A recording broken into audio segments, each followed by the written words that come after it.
Welcome back to Sanctuary Stories. Today we turn the page from beginnings to liberation, delving into the powerful and pivotal book of Exodus. Following the initial chapters of Genesis, Exodus tells the dramatic story of the Israelite people's enslavement in Egypt, their miraculous deliverance, and the foundational covenant established with God at Mount Sinai. It's a narrative of oppression and freedom, doubt and faith, and the tangible presence of the divine in human history. Exodus opens with a stark contrast to the growing family of Jacob we left in Egypt at the end of Genesis. Generations have passed, and the Israelites have multiplied greatly, so much so that a new Pharaoh, fearing their numbers, enacts harsh oppression. They are forced into brutal labor, building vast cities, and their cries of suffering rise to heaven. Amidst this backdrop of despair, a deliverer is born, Moses.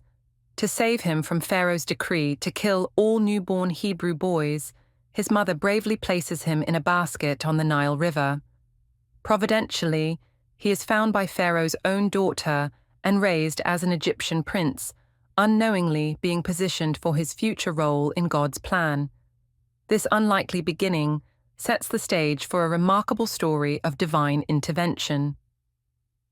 Growing up in Pharaoh's household, Moses eventually witnesses the harsh treatment of his people. In a moment of righteous anger, he intervenes to protect a Hebrew slave, killing an Egyptian overseer. Fearing Pharaoh's retribution, Moses flees Egypt and finds refuge in the land of Midian, where he lives as a shepherd for 40 years.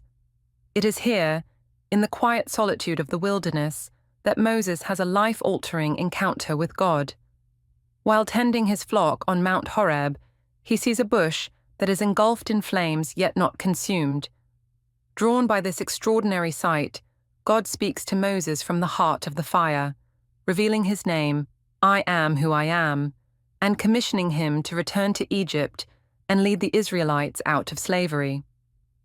Despite his initial hesitations and feelings of inadequacy, Moses ultimately accepts God's call, marking the beginning of the Exodus. Armed with God's promise and the miraculous signs of the staff turning into a snake and his hand becoming leprous and then healed, Moses, along with his brother Aaron, returns to Egypt to confront Pharaoh. They deliver God's command, "Let my people go," but Pharaoh, hardened in his heart, refuses. What follows is a dramatic confrontation through 10 devastating plagues sent by God upon Egypt. From the Nile turning to blood, to swarms of frogs and insects, to the death of livestock and the agony of boils, each plague is a direct strike against the gods of Egypt and a powerful demonstration of God's sovereignty. Despite the escalating devastation, Pharaoh's heart remains stubbornly resistant, highlighting the depth of human defiance against divine will.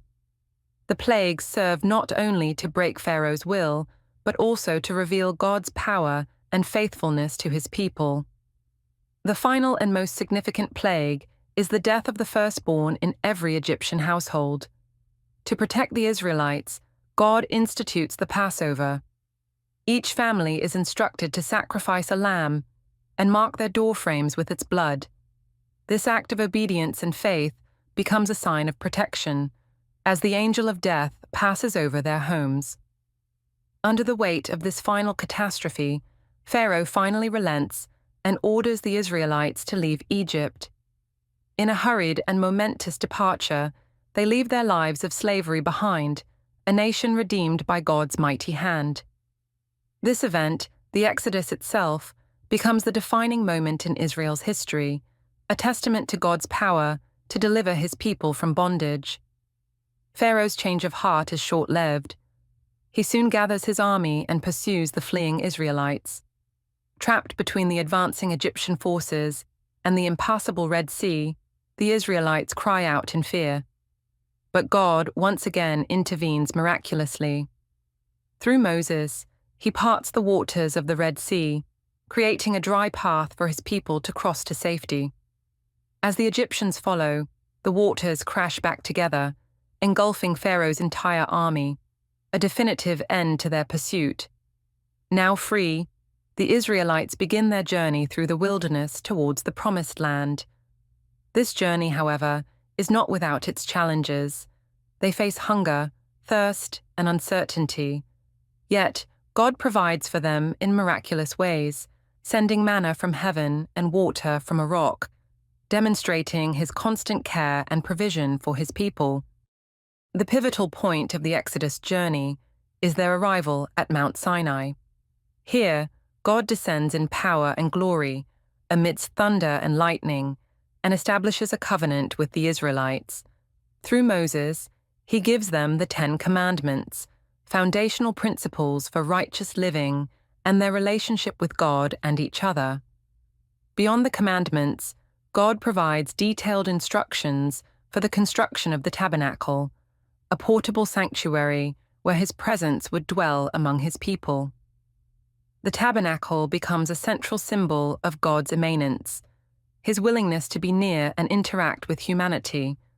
The covenant at Sinai marks the formation of Israel as God's chosen nation, bound to Him by law and promise.